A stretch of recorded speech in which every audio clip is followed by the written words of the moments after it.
Assalamualaikum warahmatullahi wabarakatuh. Salam sehat buat kita semua.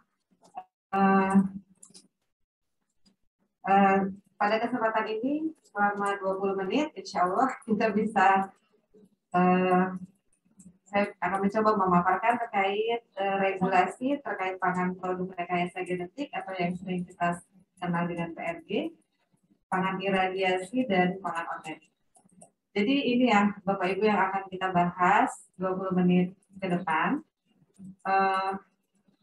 Ketiga jenis pangan ini, pangan PRG, iradiasi, dan pangan organik, tentunya dalam pengaturannya itu didasarkan pada undang-undang pangan, kemudian Cipta Kerja, PP 86 tahun 2019 tentang ketahanan pangan, dan PP nomor 69 tentang jenis tabel dan iklan pangan.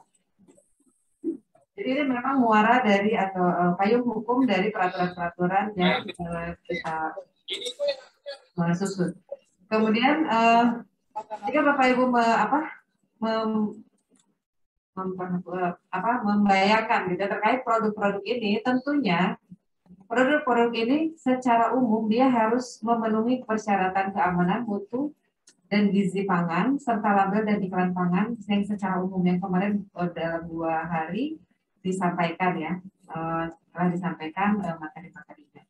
Namun memang ada kekhususan tersendiri untuk 3 jenis pangan ini, sehingga memang ada peraturan atau persyaratannya tertentu.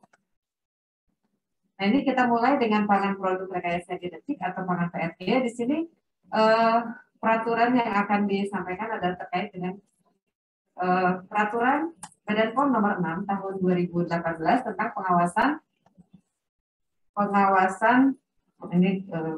pengawasan keamanan pangan produk rekayasa genetik. Nah ini dari definisi, mungkin kalau yang di link agak, mohon maaf, agak berbeda sedikit. Mungkin saya akan coba supaya lebih mudah dalam memahami dari definisi ini. Kita misalkan ibaratkan pangan yang sering dilakukan rekayasa genetik ini seperti jagung, kedelai, tebu, begitu ya. Dan ini saya coba contohkan adalah jagung. Jadi apabila jagung dilakukan proses rekayasa genetik, apa itu yang dimaksud dengan proses rekayasa genetik? Itu ada suatu proses yang melibatkan pemindahan gen. Artinya jagung kan pada umumnya gen-gennya sudah tidak umum jagung seperti itu. Kemudian dilakukan suatu rekayasa sehingga gennya menjadi berubah. Jadi terjadi pemindahan gen. Dari suatu jenis hayati bisa dari jagung itu sendiri, dari gen dari jagung dimasukkan ke dari jagung kembali, atau mungkin dari jenis hayati lain. Nah sehingga akan mendapatkan suatu jenis pangan yang baru. Nah misalnya di sini ini bentuknya mungkin akan sama. Kita tidak bisa membedakan antara pangan yang konvensional dengan pangan yang sudah direkayasa genetiknya. Itu tergantung dari tujuan rekayasa genetik itu sendiri. Kalau misalnya hanya menambah sifat tahan kekeringan misalnya, tentunya jagungnya secara lahiriah akan sama. Nah, jagung inilah yang disebut dengan produk rekayasa genetik. Di sini produk rekayasa genetik yaitu organisme hidup bagian-bagiannya atau hasil olahannya yang mempunyai susunan genetik baru. Nah, di sini mendapatkan susunan genetik baru. Di sini ada clue lagi, yaitu hasil penerapan bioteknologi modern. Karena penyisipan gen ini bisa juga dilakukan tanpa melalui bioteknologi modern. Nah ini, kenapa di sini di produk rekayasa genetik disebutnya organisme hidup? Karena bisa jadi dia berupa hewan, ikan, tanaman, atau jasa terakhir. Di mana yang saat ini dilakukan pengkajian itu adalah khususnya tanaman. Nah inilah yang disebut dengan pangan PRG, pangan produk rekayasa genetik. Bisa berupa jagungnya atau hasil olahannya, misalnya di sini keripik jagung, atau misalnya hasil senyawa ya, atau bahan baku lainnya, misalnya bahan tambahan pangan atau juga bahan pengawet.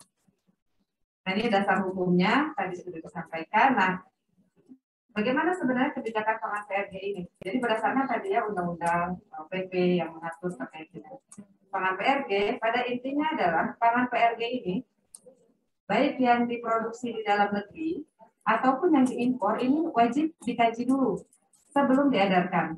Ini hal ini merupakan penerapan dari prinsip kehati-hatian. Ya.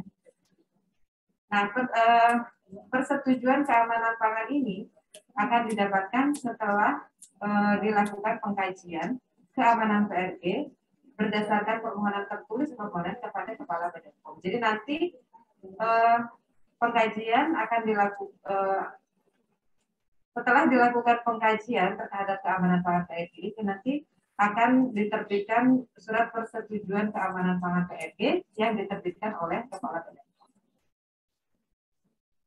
Nah, jadi di sini ini kayaknya perlu berikan. Jadi bahwa kedelai PRG. Jadi kalau misalnya kapan kedelai PRG boleh digunakan sebagai bahan baku pangan olahan, ya pada saat dia sudah mendapatkan persetujuan keamanan pangan. Siapa dari Kepala Badan POM. Ini alur pengkajiannya di sini memang agak kita melibatkan namanya Komisi Keamanan Hayati. Jadi pemohon ini adalah pihak yang memang mempunyai teknologi rekayasa genetiknya. Ya, jadi pemohon nanti akan menyampaikan ke Kepala Badan POM, Kepala Badan POM akan meminta KKH untuk melakukan pengkajian. Jadi pengkajian dilakukan oleh KKH. Nah, yang KKH ini nanti punya tim teknis keamanan hayati, disinilah proses pengkajian dilakukan. Ya, kemudian juga KKH punya perangkat Balai Keamanan Keliling Keamanan Hayati. Di sini BKKH ini yang akan memposting hasil kajiannya. Hasil kajian keamanan pangan PRG, nanti KKH PRG akan mendiskusikan dan membuat rekomendasi keamanan yang akan disampaikan ke Kepala Badan POM. Berdasarkan hasil rekomendasi KKH PRG itu, Kepala Badan akan menerbitkan keputusan izin peredaran dari pangan. Nah, ini apa saja sih yang dikaji keamanannya? Jadi ada dua hal, yaitu informasi genetik dan informasi keamanan pangan. Jadi seperti apa sih intinya, apa sih gen yang dimasukkan, kita harus tahu sumbernya, inangnya, kemudian bagaimana teknik penambahan gen itu, gitu, apakah dia stabil dan sebagainya. Kemudian informasi keamanan pangannya, nah bagaimana kesepadanan substansialnya, apakah sama dengan yang tanaman yang konvensionalnya, gitu ya. Kemudian bagaimana perubahan nilai gizinya, bagaimana alergi, apakah dia bisa menimbulkan alergi, apakah dia bersifat toksik, dan juga pertimbangan. Nah, hasil pengkajian ini, nah tadi yang saya sampaikan di Balai Keliling Keamanan Hayati, nah di sini ada partisipasi publik. Partisipasi publik ini ditujukan untuk mendapatkan masukan dari publik, dari masyarakat terkait dengan hasil kajian yang telah dilakukan oleh tim teknis keamanan hayati. Namun sampai saat ini partisipasi publik ini masih belum ada. Jadi diposting sebenarnya 60 hari pengkajian laporan hasil pengkajian keamanan pangan. Kemudian, nah hasil dari pengkajian ini saat ini sudah ada 49 komoditas pangan PRG yang telah mendapatkan persetujuan. Ada dari jagung ada 20 komoditas, kedelai ada 14 komoditas, tebu ada 3 komoditas, kentang 1 komoditas, ada canola 4 komoditas, kapas 5 komoditas, dan bahan baku lain itu 2 komoditas. Ini ada SP ya. Nah, ini Bapak Ibu bisa mengaksesnya bisa di websitenya BKKH atau di subsite-nya Direktorat Standarisasi Pangan Olahan. Untuk mengakses di Direktorat Standarisasi Pangan Olahan, di sini ya, Bapak Ibu bisa mengakses subsite kami, kemudian ada produk standarisasi, nanti di sini ada khusus bagian produk rekayasa genetik, dan nanti Bapak Ibu bisa melihat di sini produk rekayasa di sinilah. Di sini hanya muncul nomor 1 ya. Nah, bagaimana pelabelannya?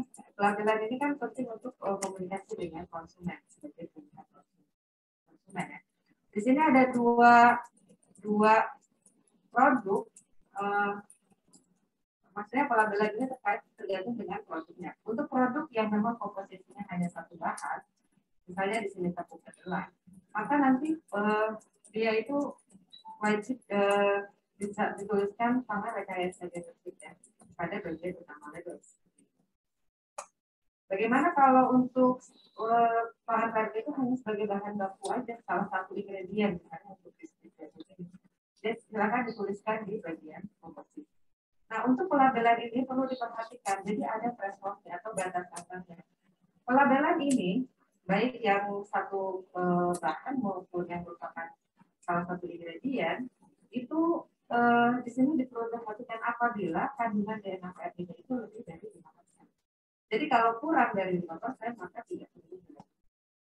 Bagaimana untuk menghitung 5%-nya? Bapak Ibu nanti bisa melihat di pedoman implementasi peraturan di bidang pengolahan bisa diakses. Nah, bagaimana untuk bagaimana dengan produk yang highly refined, di sini yang murni ya? Nah, di sini tidak diwajibkan untuk pelabelan karena sudah pasti tidak ada DNA PRD ya. Apa sih yang highly refined produk ini seperti minyak, padi, kemudian lemak, begitu ya. Selain itu tidak diwajibkan untuk pelabelan. Tapi tetap diwajibkan memang berasal dari bahan PRD yang sudah aman. Contohnya, nah kemudian kita beralih ke bahan iradiasi. Jadi ini kebetulan 10 menit lagi untuk dua topik. Semoga Bapak Ibu semakin semangat ya. Kita kebut-kebutan, tapi mungkin bisa sambil bagaimana pengalaman di lapangan mungkin bagi yang sebagai pengawas ya, baik pre-market, post-market gitu, atau mungkin sebagai masyarakat ya dalam memilih pangan. Saya belum pernah melihat metode pangan PRD misalnya gitu ya. Baik, pangan iradiasi, di sini pangan iradiasi ini peraturannya di sini ada dua ya terkait dengan pangan iradiasi, yaitu Perbepom nomor 3 tahun 2018 tentang pangan iradiasi, kemudian Perbepom nomor 18 tentang cara iradiasi pangan yang baik. Mari kita lihat apa sih yang dimaksud dengan pangan iradiasi. Nah, sebenarnya iradiasi ini merupakan salah satu teknologi pengawetan pangan. Kalau kemarin itu untuk mengawetkan itu bisa dengan ditambahkan dengan bahan pangan, dan bisa sama umur simpan. Nah, ini ada teknologi lain yang menggunakan iradiasi yang memang bisa digunakan untuk salah satu teknologi pengawetan. Walaupun beberapa baik seperti pangan rekayasa genetik, seperti pangan iradiasi juga itu kan kontroversi ya. Ada yang pro, ada yang kontra, ada yang khawatir dan sebagainya. Namun tentunya kita sudah ada rambu-rambunya ya, sehingga yang dirilis di pasar itu sudah aman. Nah, untuk definisi seperti tadi ya, kita coba lihat dari contoh di sini misalnya ada apa namanya? Ini bandeng ya. Misalnya bandeng ini kan kalau misalnya mau awet mungkin kita taruh di freezer aja gitu. Kalau di freezer aja. Tapi kalau mau disuruh gimana itu bisa menggunakan salah satunya. Nah, jadi apa sih iradiasi terhadap produk ini dilakukan iradiasi pangan. Iradiasi pangan itu apa sih? Jadi dia itu merupakan metode penanganan pangan, baik yang menggunakan zat radioaktif maupun akselerator untuk mencegah terjadinya pembusukan dan kerusakan, membebaskan pangan dari dasar patogen, serta mencegah pertumbuhan tunas. Jadi intinya dia itu menggunakan zat radioaktif. Ini sepertinya misalnya dia sedang mati. Jadi dia dilakukan penyegaran dengan radioaktif. Nah, nanti hasilnya akan sama. Hasilnya tidak ada beda, kecuali makanya di sini diwajibkan untuk nanti menyampaikan logo ya supaya masyarakat terinfo, oh ini sudah diradiasikan. Bukan berarti dia tidak aman, dia aman. Hanya suatu informasi kepada masyarakat. Ya, nah inilah yang disebut pangan iradiasi. Jadi pangan iradiasi itu apa? Itu setiap pangan yang dengan sengaja. Di sini dikatakan ada dengan sengaja dikenai radiasi ionisasi. Kenapa dengan sengaja? Karena kan ada juga yang tidak sengaja ya. Kalau tidak sengaja itu bisa itu namanya cemaran radioaktif. Mungkin waktu di hari pertama sudah dijelaskan ya oleh Asia. Nah itu beda lagi. Tapi kalau ini adalah pangan yang itu pangan yang dengan sengaja dikenai radiasi ionisasi, tentunya dengan memenuhi persyaratan-persyaratan. Jadi persyaratannya nanti kita akan lihat ada sumber radiasi yang diperbolehkan, kemudian jenis pangan juga jenis-jenisnya. kemasan yang boleh digunakan apa saja, kemudian iradiasi ulang dan jadi iradiasi ini hanya boleh digunakan oleh 3 sumber ini dengan menggunakan sumber ini ya, iradiator gamma, mesin pembalut 10 dan mesin pembalut, kemudian mesin pembalut sinar X dan mesin berkas elektron ini yang diperbolehkan. Nah ini tujuan iradiasi ini banyak ya, ada beberapa. Mungkin kalau yang terkait dengan pengolahan mungkin kebanyakan untuk memperpanjang emisi atau sebagai sterilisasi komersial begitu ya. Nah, dosis serat maksimumnya ini untuk segala tujuan ini ada dimulai dari 0,15 sampai 60 kg. Jadi kita masih menetapkan saat ini sampai maksimalnya 60 kg itu untuk sterilisasi komersial. Dan di sini bisa nanti Bapak Ibu bisa melihat di lampiran peraturannya bagaimana di situ ada hubungan antara jenis pangannya, tujuan iradiasinya sama dosis serat maksimum. Jadi tidak boleh melebihi dari dosis serat maksimum. Di sini perlu lihatkan inaknya doang ya. Di sini dari tujuan iradiasi ini, jadi tidak boleh ya iradiasi itu digunakan sebagai pengganti CPPOB atau untuk terjadi untuk kerusakan mutu. Misalnya gini, bahan yang sudah kadaluarsa kemudian diiradiasi supaya bakterinya berkurang sehingga bisa digunakan lagi. Nah itu tidak boleh ya. Jadi tujuan iradiasi harus.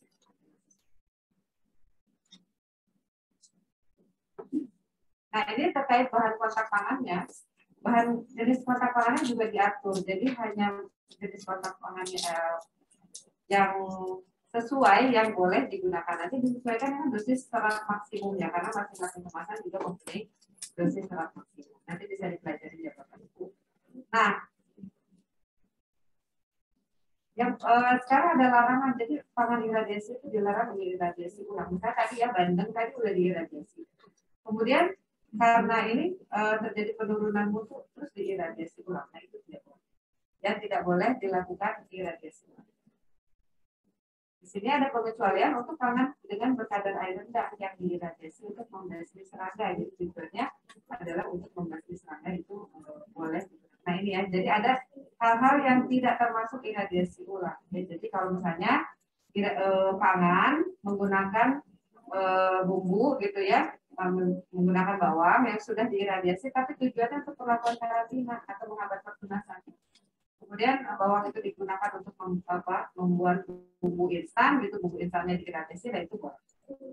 Kemudian ya iradiasi pada pangan yang mengandung bahan yang telah diiradiasi, nah bahannya itu harus kurang dari 5%. Kemudian bisa juga iradiasi itu dilakukan berulang untuk mencapai dosis serat maksimum yang diinginkan. Itu sesuai dengan tujuan teknologi. Di mana sih boleh melakukan iradiasi? Nah, iradiasi itu hanya boleh dilakukan di fasilitas iradiasi yang telah memiliki izin pemanfaatan tenaga nuklir dari Bapeten. Misalnya saat ini dari Masjid Batar ya. Atau mungkin ada satu yang jadi hanya di tempat-tempat yang memang sudah mendapat izin dari Bapeten. Nah, dalam melakukan iradiasi, tidak misalnya Bapak Ibu produsen gitu ya, mau mengiradiasi produk akhirnya atau menggunakan bahan baku yang diiradiasi, maka harus menerapkan ini cara iradiasi pangan yang baik. Di sini yang melakukan cara iradiasi pangan yang baik ini dari pihak produsen dan juga dari penanggung fasilitas iradiasi. Di sini nanti bisa dipelajari ya Bapak Ibu di peraturannya, jadi di situ bagaimana penanganan setelah iradiasi, bagaimana pengemasannya, bagaimana desain sarana dan pengawasan fasilitas iradiasinya, perlakuan iradiasinya. Nah, perlakuan iradiasi ini sudah otomatis tadi di fasilitas iradiasi ya.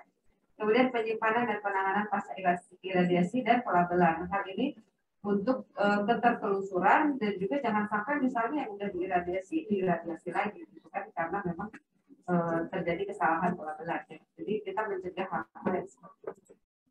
Nah, bagaimana terkait dengan keterangan iradiasi? Jadi kalau misalnya Bapak Ibu ada produk dalam negeri akan diekspor misalnya, kemudian dari pihak negara pengekspor meminta keterangan iradiasi, maka bisa tidak Bapak Ibu mendapatkannya dari kepala ekspor. Adapun untuk pangan impor, bagaimana? Pangan impor itu nanti pada saat dia akan masuk ke Indonesia, maka dia wajib disertai bukti iradiasi yang berlaku untuk setiap batch. dari instansi pemerintah yang berwenang di negara. Bagaimana nah untuk mengetahui pangan iradiasi tadi kan kalau tadi disampaikan nggak ada bedanya antara pangan yang sudah diradiasi dengan yang sudah diradiasi. Maka di sini diwajibkan pelabelannya untuk mengetahui bahwa ini adalah pangan iradiasi. Di sini kewajiban pelabelannya ya ada tulisan iradiasi, tidak boleh iradiasi ulang dan sebagainya. Nah kalau untuk yang menggunakan bahan bakunya sama seperti pangan rekayasa genetik tadi dicantumkan di komposisi. Lagi kita ke pangan organik sebentar aja mengenai pangan organik. Pangan organik ini sama ya. Jadi intinya pangan organik itu adalah ya makanan minuman yang berasal dari pangan organik. Jadi berasal dari pangan organik ya, pertaniannya menggunakan sistem organik ya. Kemudian ada apa persyaratannya? Di sini ada persyaratannya kalau ingin menjadi pangan orang organik itu mengandung pangan organik paling sedikit 90%, tidak termasuk air dan garam. Boleh 5% yang tidak organik. Kemudian apabila menggunakan BTP dan bahan penolong maka harus sesuai dengan lampiran yang ada di peraturan Badan Peternakan. Ya, list bahan penolong BTP yang boleh. Nah ini penting nih, pangan olahan organik ini ada larangan yang tidak boleh diiradiasi atau dan juga tidak boleh berasal dari produk rekayasa genetik. Jadi kalau mau bikin tempe organik tapi dari kedelai rekayasa genetik maka tidak boleh. Bagaimana bukti dari suatu pangan itu pangan olahan organik atau tidak? Maka ini dibuktikannya harus dengan sertifikat organik yang diterbitkan oleh lembaga sertifikasi organik. Jadi baik sertifikat ya. Nanti akan yang mengaudit adalah LSO. Nah ini pencantuman labelnya, label organik, ada tulisan organiknya, kemudian label organik seperti ini yang ini ditetapkan oleh Kementerian Pertanian. Untuk produk impor gimana nih? Saya udah punya logo organik dari negara lain. Oh boleh, silakan. Dicantumkan berdekatan dengan logo organik Indonesia. Nah, demikian Bapak Ibu.